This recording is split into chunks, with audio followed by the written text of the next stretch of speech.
first speaker is Professor André Neves from Imperial College London.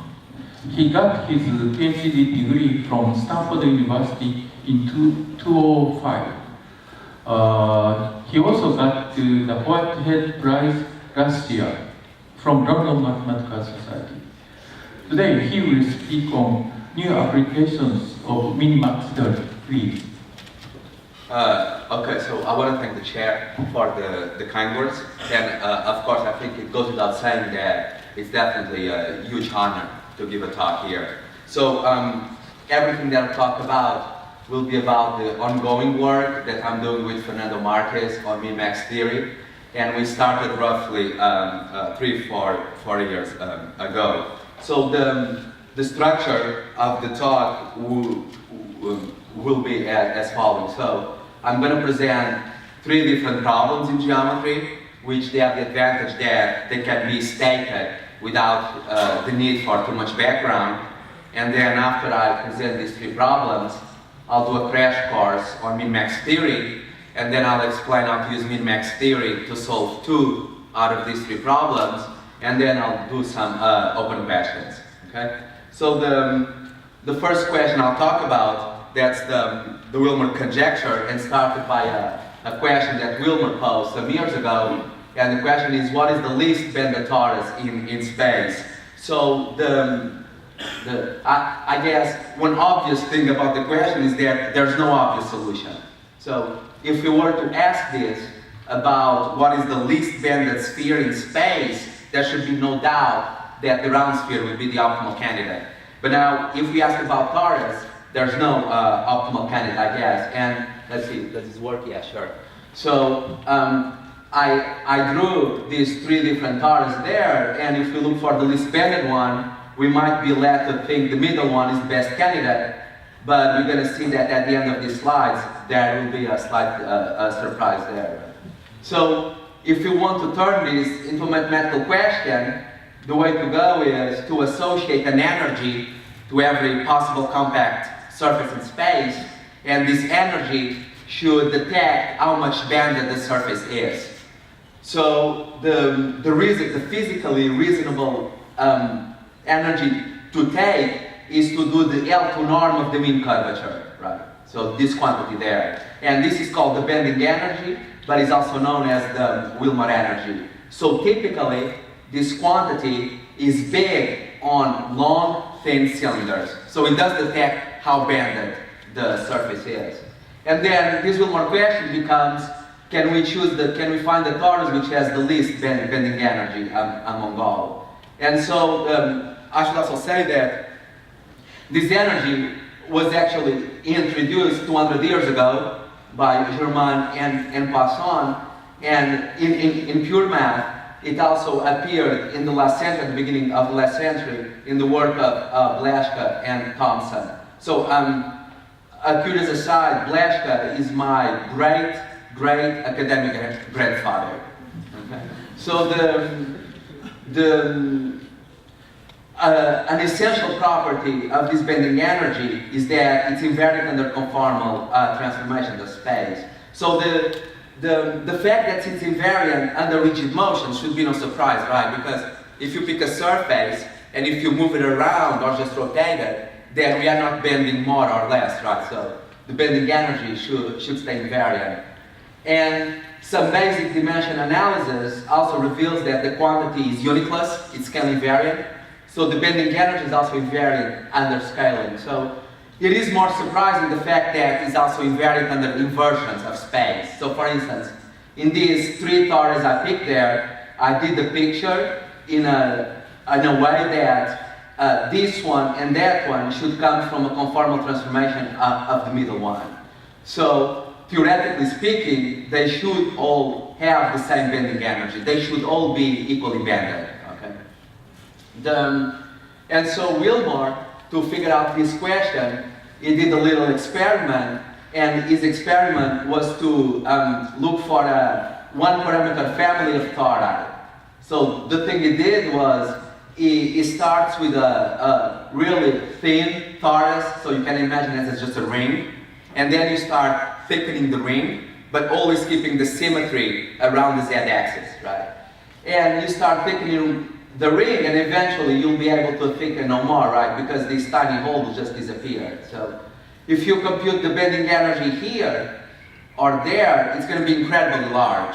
So if it's incredibly large here and incredibly large there, then it must have an absolute minimum between the 2 points, and you can actually compute that explicitly, which Willmore did, and then you conjecture that every torus in space is bending energy is greater equal than 2 pi squared, and 2 pi squared was the value he obtained for this torus. The circular stacking is just that. So this was the nice little fat torus that Willmore got there. Okay.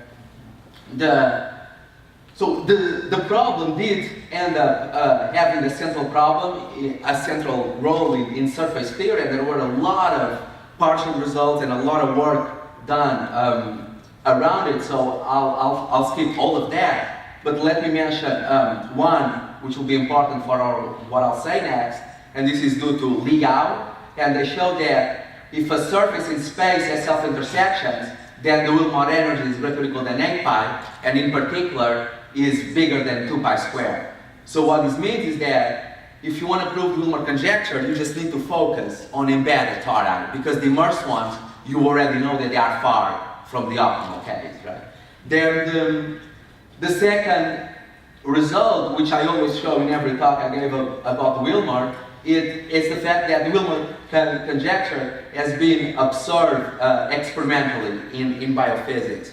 And the reason for this is that, I should have said this in the beginning, is that the Willmore energy appears in pure math, but also appears in applied science, namely in biophysics, where it's the highest order term in the Helfrich model. And so Ben Simon and Mutz, they are two biologists, they cooked up an experiment where they forced some vesicles to have a toroidal shape, and then they left the vesicles to their own devices, and according to the Helfrich model, they should assume the shape that minimizes the bending energy, and then he checked that the shape was either these Willmore torus or its conformal images, which people call the Dupont cycles there. Okay? And so 2 years ago, Fernando and I, we showed that the Willmore conjecture holds for embedded tori and then holds for every possible embedded tori. Okay, so this finishes the first problem. So now I'll talk about the second problem, which has a different flavor, even if the philosophy will be similar. Okay, so this problem became known as the Friedman-He-Liu conjecture, and the best explanation of the problem actually appears in the introduction to the paper written by Friedman-He-Liu, and the introduction reads as following: the behavior of a charged loop of strings is a traditional subject for t-time speculation. And so let me explain what is this t-time speculation is referring to. So the picture they have in mind is two charged loops subject to some repulsive force. And then what they are asking is, what will be the behavior of these two charged loops, right? So in this case, should be pretty straightforward to figure out what's going to happen, right? Because you have these two separate loops, they repel each other, so they'll just drift off to infinity, right? The question becomes more interesting in this scenario there, because in this setting, the red loop will try to drift, but of course it's linked to the black loop, and so it cannot just disappear, right? And so the question is, what's going to happen to this configuration there, right? And so Friedman-He-Liu, they did the very same approach of Willmore, which was they picked up an energy which captures, they pictured an energy for which the minimum should be the configuration these guys assume, and then they try to figure out what should that minimum be attained by. So the relevant energy in this case, this is called the Mobius cross energy, and it does resemble a bit the electrostatic potential energy, but it goes without saying that we don't need to know the expression at all for the rest of the talk. And this energy, just like Willmore energy, is also conformally invariant, right? And so Friedman-He-Liu, then they tested the values for this energy on a specific but large class of loops, of linked loops, and then they conjectured that every non-trivial Lindy curves, meaning this case and not that case, they have energy greater or equal than 2 pi squared with equality achieved only by conformal maps of the Hopf-Link. So let me give you now a picture of a conformal map of the Hopf-Link, which in particular answers what would be which would answer this question there. So a particular conformal image is this one. So you can imagine that the black curve is just a circle in the xy plane, and then the red curve is an axis that goes through the center of the circle perpendicular to the plane. So you could imagine that this configuration will start moving and drifting to something like this. I mean, it does make some sense. So then, He, in 2002, he showed that if you want to prove this Friedman-He-Liu conjecture, it suffices to prove it for two-component links which have linking number plus or minus 1. And 2 years ago, jointly with Ian Nagel, Fernando Marques and myself, we verified the conjecture for this case, and this verifies the conjecture in every possible case. Okay? So this finishes the second problem. So now I'm going to tell you about the third problem that I want to tell you about. So this, I call it the Yau conjecture because it's related with the conjecture of Yau. And the motivation for the problem comes from a famous question from Poincaré asked in 1905, and the question is, does every Tue sphere with any metric admits a closed geodesic? Okay? And the reason why this question turned out to be so influential in mathematics, it's because closed geodesics, they have two distinct points of view. Right?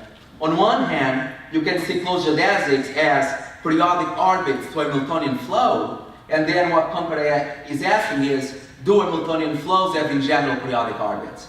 And this question ended up having a tremendous impact in dynamical systems, symplectic geometry, right? On the other hand, closed geodesics, there are also critical points for the length functional, and so what Poincaré is asking is, do functionals in general have critical points or not? And this question had a huge impact in topology, was the beginning of Morse theory, and also in Riemann geometry. So usually I call this Poincaré's second best question. Now this question was answered, it was not 1915, it was 1917, I apologize. So this question was answered by Birkhoff, and he showed that indeed every Tue sphere admits a closed geodesic. And he did this using the min-max method. As far as I can tell, this could have been the first application of min-max methods in geometry. And then, some years later, Luschnik and Schirmann, they did this outstanding improvement of Birkhoff theorem, where they showed that any metric on the Tue sphere admits 3 simple closed geodesics, right? So let me make 2 comments about the theorem there. The first one is that this theorem is in 2 different aspects better than Birkhoff theorem. First is that it gives strict geodesics, Birkhoff only gives 1. And the second is that Luschnik-Schnirelmann, they give simple closed geodesics, so geodesics without self-intersections. It's easy to come up with a sphere where the Birkhoff geodesic is a figure 8, while the Luschnik-Schnirelmann geodesics all have no intersections, right? And the second aspect about the theorem, which is important, is that it is optimal. So you can find ellipsoids in space which have exactly only 3 simple closed geodesics, which would be the intersections of the ellipsoid with the coordinate planes, like this red curve, this blue curve, and this black curve there, right? So this ellipsoid admits many more geodesics, but they all will have self-intersections, right? So simple here is absolutely crucial. And the third aspect about this Luschnik-Schnirelmann result is that they quite couldn't get the proof right because there's a very subtle issue in the theory which comes from the fact that you try to produce this geodesic diversional principle, but you always have to worry with the fact that, for instance, the second geodesic you might think is a different geodesic, but it could be just the first geodesic traveled twice. So the length is different, but the set is the same. Okay? So it's always tricky to make sure the geodesics are geometrically distinct, as opposed to just being the same guy traveled 2 or 3 times. Okay? And so then there was this amazing improvement of Lushning-Schneelman and Burkhoff result. This was culminated in a long series of work by Franks and Banger in IT2. And they showed that every metric on the 2 sphere admits an infinite number of closed geodesics. And there's also been a very important contribution here by Nancy Inkstein. In particular, Nancy, she was able to give an estimate on the growth of the geodesics there. So now, in face of all these developments, I think there are 2 ways in which you can try to extend this result. And one way is to ask about geodesics in higher dimensional manifolds, and this is a very famous hard problem. So on S3 it's not fully solved, to have an idea. The other direction, and this is the one I'll pursue, is to look at what happens for minimal hypersurface. Okay? So minimal hypersurface are just like codimension 1 geodesics in a very simplified way. Okay?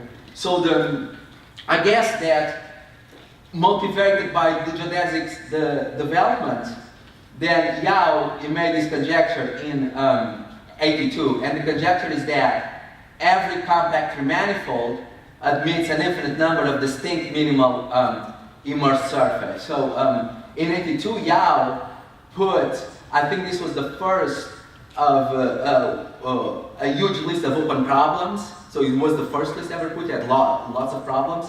And this one was the first problem in the minimal surface section there. And so last year, Fernando and I, we showed that if you take a compact Riemannian manifold whose dimension lies between 3 and 7, and if you assume the metric as positive Ricci curvature, then you can find an infinite number of distinct smooth embedded minimal hypersurface. So let me make some comments about this dimension there.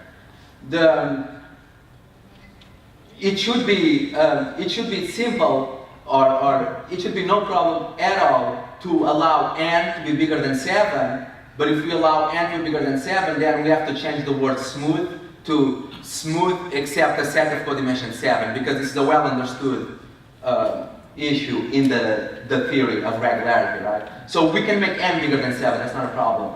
We should not be able to make n equals 2, because if we were to make n equals 2, then we would give an infinite number of simple closed geodesics on any convex sphere, and that's just not true, as the ellipsoids show. So n equals 3 and higher is crucial, okay?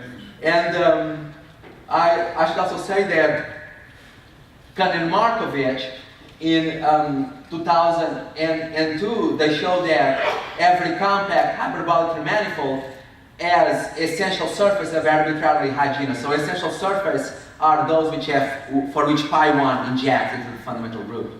And on a given manifold defines those with arbitrarily high genus. And as soon as you have some essential surface, you have some non-trivial homotopy class, and then you can minimize energy there, and you can produce an infinite number of minimal immersed surface, right?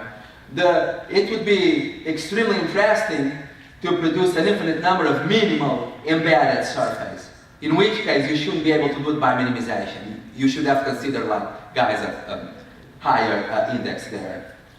Okay, so this finishes the third problem, okay? And now I'm going to give a crash course on what Fernando and I call the Aug19Tue's min-max theory.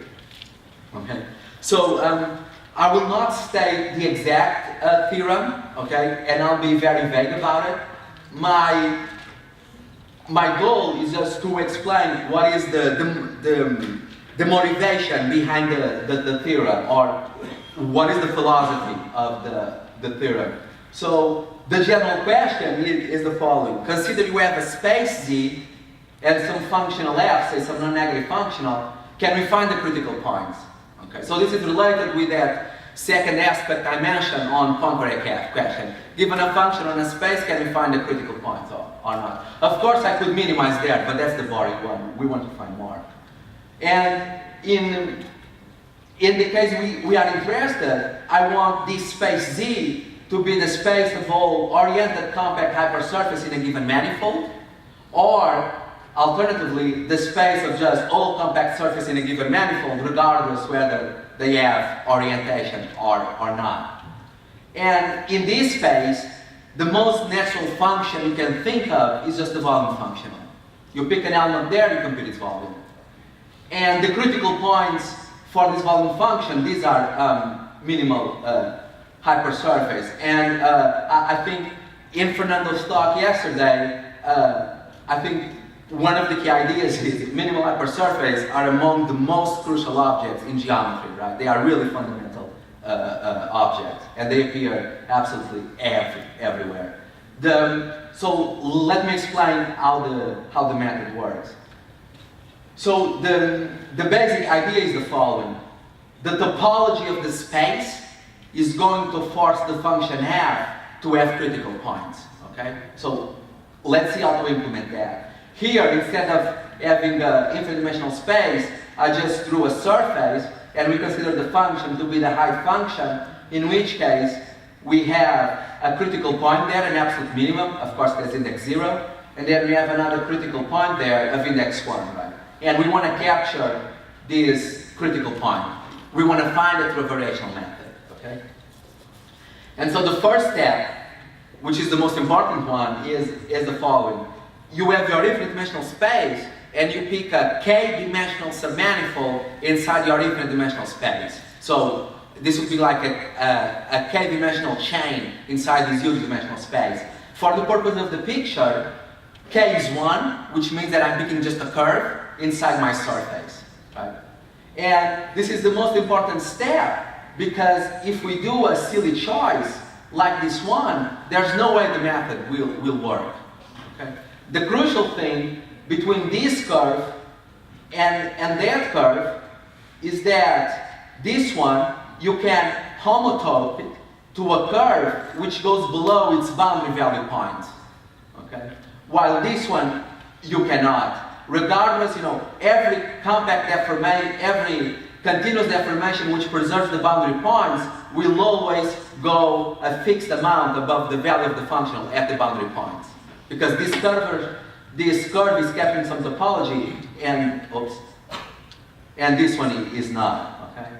So now that I have my curve, we make homotopy class out of it, so I consider all continuous deformations keeping the boundary points fixed. And now we have my topology, which is represented by this homotopy class, and to this homotopy class, I'm going to associate a number, okay? And we call this number the width. The width we do like this. On any representative of the homotopy class, you maximize the functional, right? So here, you take the maximum, will be this point. On the red curve, you maximize, which will be this point. And then you minimize among every possible curve.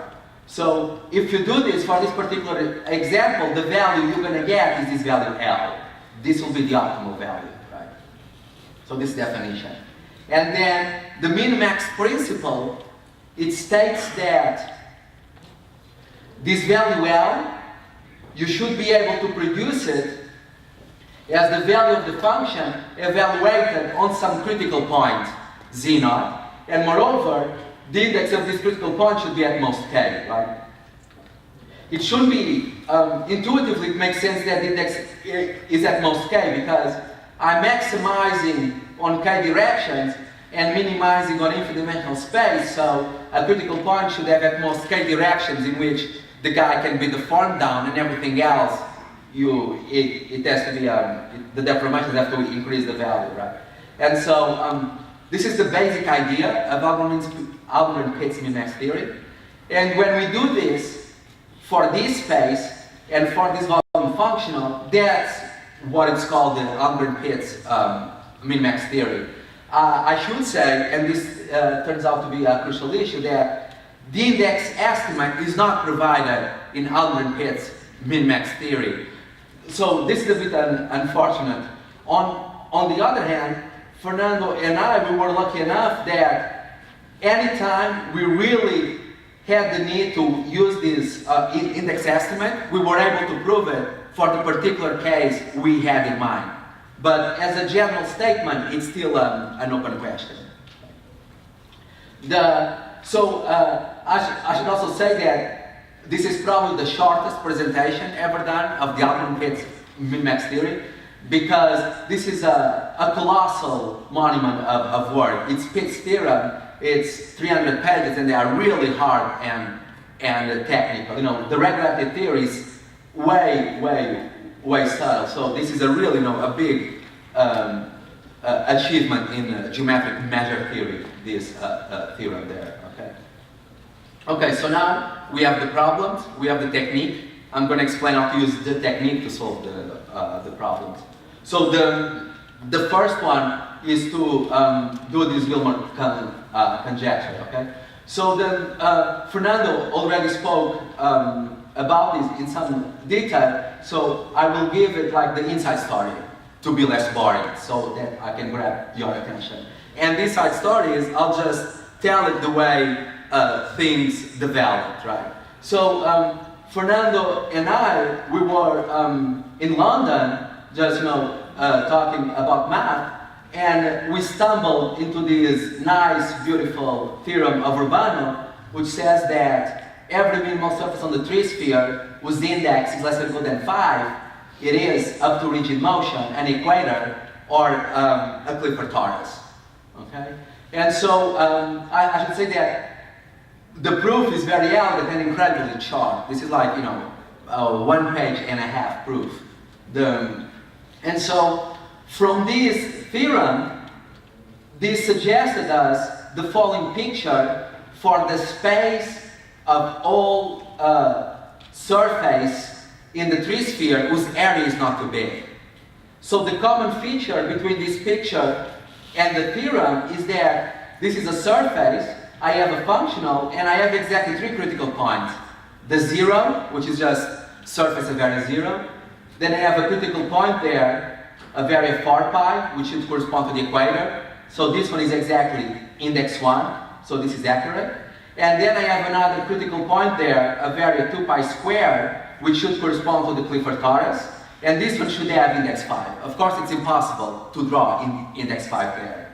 Okay? And following this min-max philosophy, each critical point, we should be able to justify it by the existence of some topology in the ambient manifold, right? Which in this case, the ambient manifold I'm referring here is the space of all surface inside the tree-sphere. So it's an incredibly large space, okay?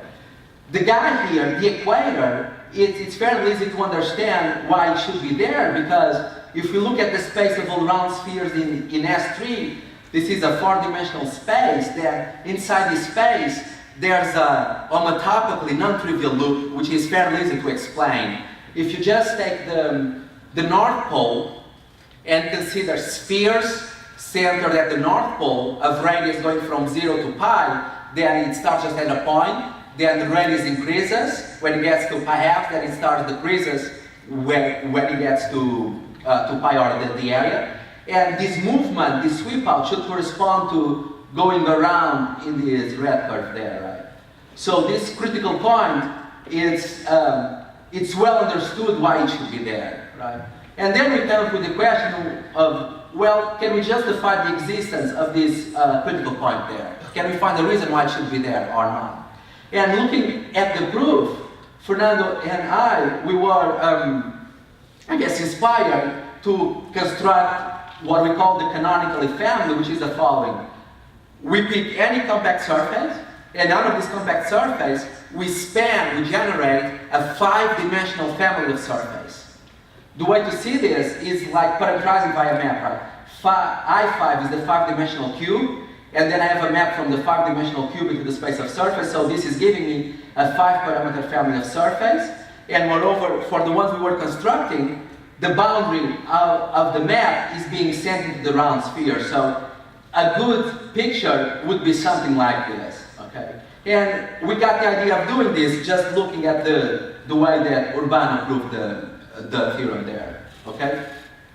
And then around the same time, we kept exploring the properties of that family and realized that the element of highest area in the family was below the Willmore energy of the initial surface, right? So of course, if we could show that the highest element is above 2 pi squared, then we would get that Willmore energy would be above 2 pi squared, right? And so at this point, we had an approach for the Willmore conjecture, right? So one issue that it was clear to us at this time, it was that, of course, I'm drawing this picture, but the picture could have been like this, right? And there's a crucial difference between this 5 chain and this 5 chain, right?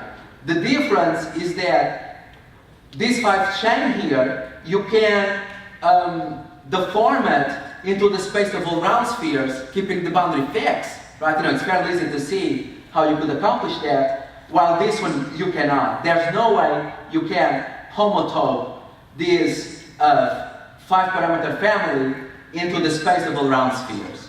So then we understood that that was the issue that was separating us from either proving Willmore conjecture or not, was to understand whether this family was could be homotopically retracted into the space of round spheres or not. So at the time we could not figure out this, and so we arranged it to be at Stanford. Maybe 2 months later, we would both be there for 3 months, and then we would have enough time that we would be able to hopefully understand what is going on.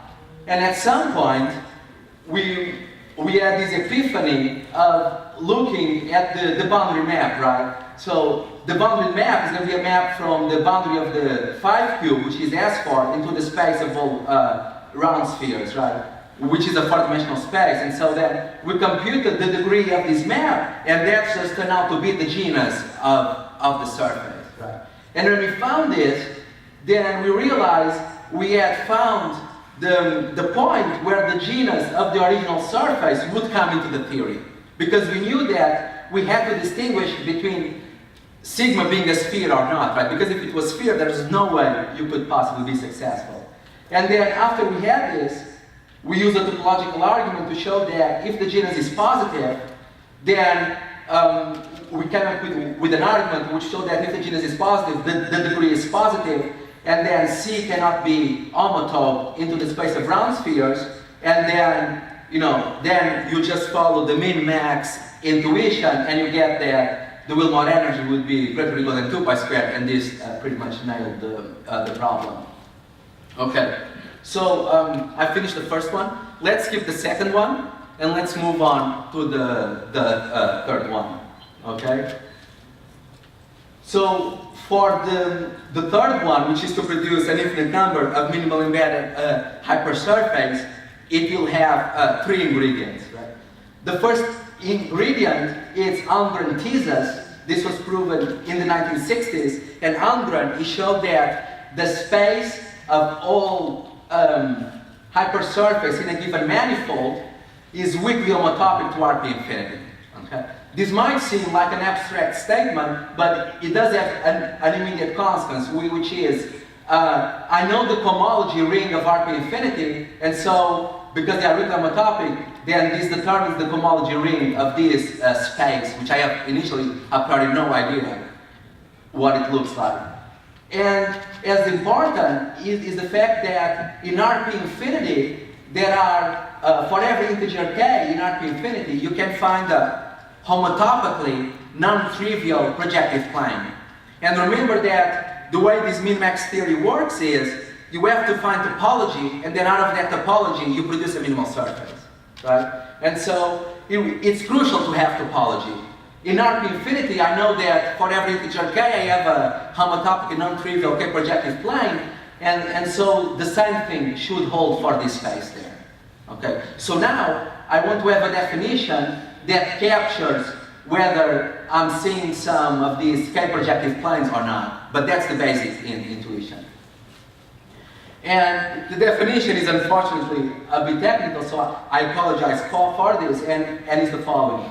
We define a map to be a k-sweep out if you pull back the volume form of these k-projective planes and you get something non-zero.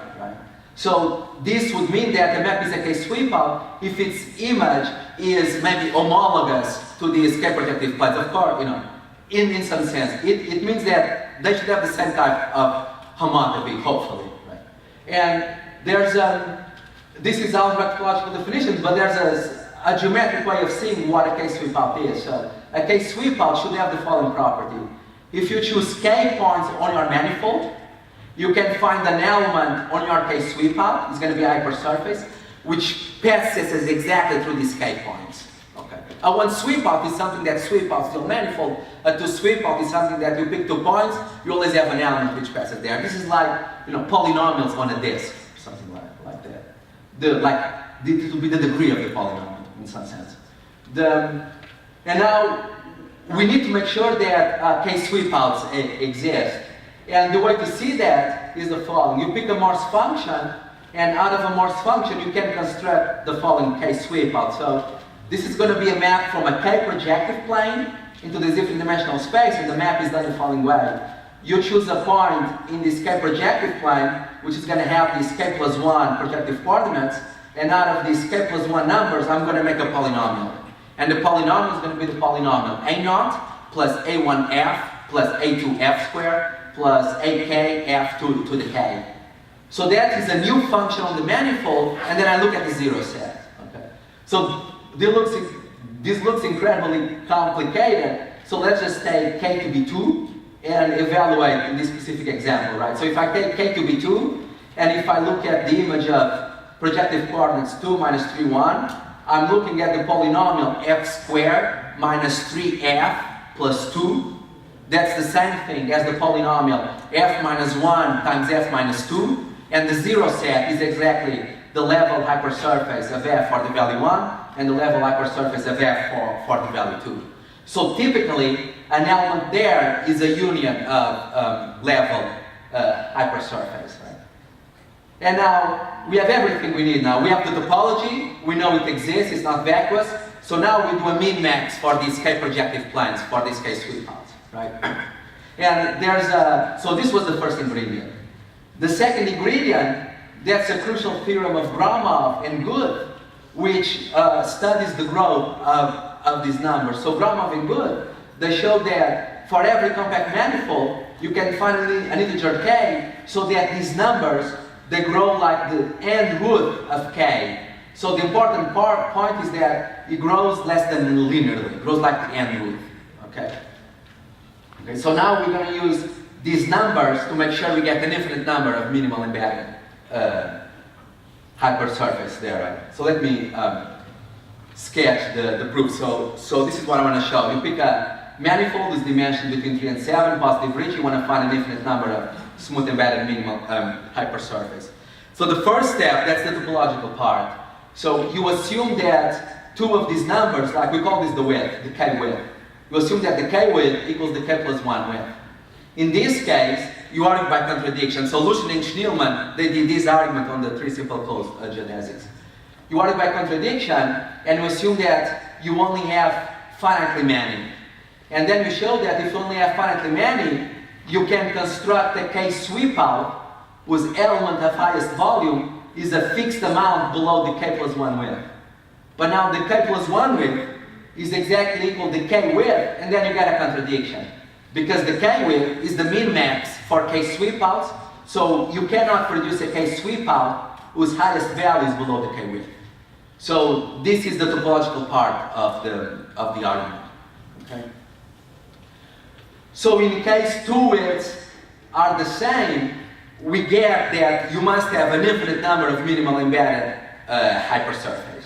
So now the case which is left to study is the case where the sequence is strictly increasing. Right?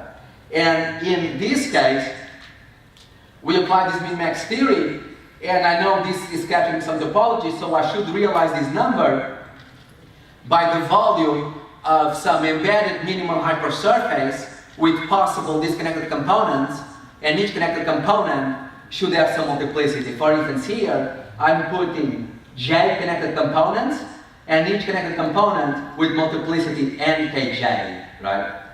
And so if you just have this, there's not much you can do. Fortunately, and this is where we use now the positive Ricci, and this is the third ingredient. There's a beautiful theorem of Frankel, which says that under positive Ricci, any two minimal hypersurface must intersect. And so Pitt's min-max theory says that these minimal hypersurface have to have these joints apart. On the other hand, Frankel theorem says that any two intersect, so this means that J has to be 1. You cannot have two different minimal hypersurface there. So this simplifies the structure of the problem. It says that the K width is going to be a positive integer, a multiple of the volume of some embedded connected minimal hypersurface. Okay?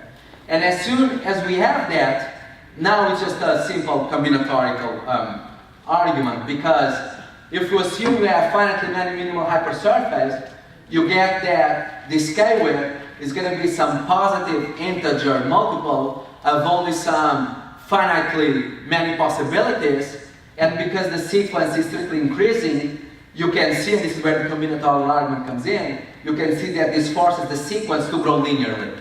But that's impossible, because the Gromov of Good theorem tells us that it should grow by the end root of K, which is less than linear. Okay? Okay, so this finishes the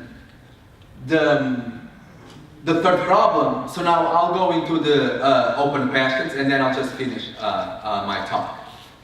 Okay? So I have divided the questions into old questions and new questions. So let's do the old questions first. So the old questions, I guess, one idea from this work Fernando and I have been doing is that if you can produce a nice Urbano type theorem, then you can run the machinery and you can get some global consequence. Okay? So I'm going to give examples here of Urbano type theorems that would lead you to nice open problems, right? So I guess one way it would be to show that if you have a minimal surface of index less or equal than 9 in the tree sphere, then it should be the equator, Clifford torus, and hopefully the Lawson genus 2 surface, right? So this would be to improve Urbano from 9 to 5. Okay.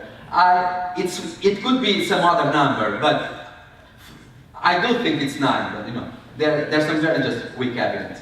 The other Urbano type theorem, it would be to classify the low index minimal surface in the fourth sphere. So they should be equators, Clifford torus, but also Veronese surface. So the distance of the Veronese is the one that's making this Urbano type theorem harder than the one in the tree sphere. And another direction, it would be to classify the minimal hypersurface in the n sphere whose index is less or equal than n plus 2. Okay? So if you prove any of these three Urbano type theorems, then if you run this machinery, you should be in good shape to either solve the Willmore conjecture for higher genus, solve the Willmore conjecture in R4, we only solved it in R3, right? And then also solve a Solomon conjecture about the second least area minimal surface in the n sphere. Okay? So these three are all well-known open problems in Riemannian geometry. The other old question, which I would love to know the answer, it would be to prove the index estimate for this Almond-Pitts min-max theory. So far this has been an open problem, and it's crucial if we want to go further in the theory that we figured that out. The difficulty is surface with multiplicities, okay? So this takes care of the old questions. Let me talk about the new questions. Okay? And so Fernando and I, we do think that if you pick a bumpy metric under positive Ricci curvature, then this K width, they should be achieved by a multiplicity 1 minimal hypersurface with index K. So I guess one way of seeing this would be like a variational analog of the multiplicity 1 conjecture of Tom Millman for a mean curvature flow. If you know what these words mean. Okay. If you don't, so don't worry about it. And now the motivation for the next questions is how much can you read off from the ambient topology knowing the asymptotic properties of this minimal surface? Okay? So the first one so this was actually proposed by Gromov, and Gromov conjecture is that these K-widths, they satisfy a Wien law. So Gromov's motivation is that these K-widths, they are a nonlinear spectrum for the manifold, and then they should satisfy some Wien law there. One question that our proof suggests is whether these minimal surface are becoming evenly distributed in space or not. So we expect that they should become dense as K tends to infinity. Another good direction is to try to relate this min-max minimal hypersurface with the nodal sets of eigenfunctions, right? There's some basic relation you get out of this, which is that if you choose the first K eigenfunctions plus 1, right? First capital eigenfunctions from I0 to phi 0 to phi k, and if you look at all possible linear combinations and the zero sets, this is a K sweep out, and so by the min-max definition, the volume of your min-max minimal hypersurface is less or equal than this. Now, is this asymptotically sharp? Is the area of these guys being approximated by nodal sets of eigenfunctions, right? And the final one is, what can you say about the minimal hypersurface of index k as k tends to infinity? The conjecture we have is that if your manifold has positive Ricci, then the index bounds in a linear way the first Betti number on any dimension. Okay, so I'll just stop here.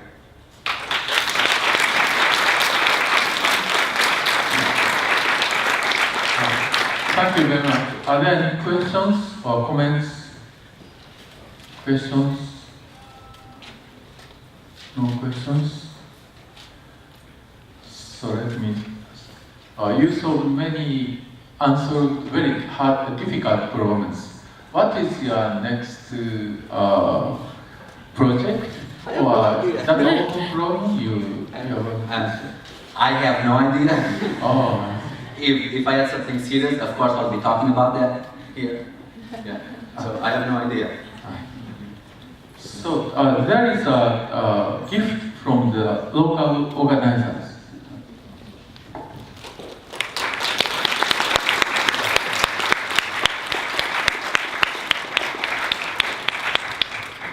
Let's thank the speaker again. Next talk will start.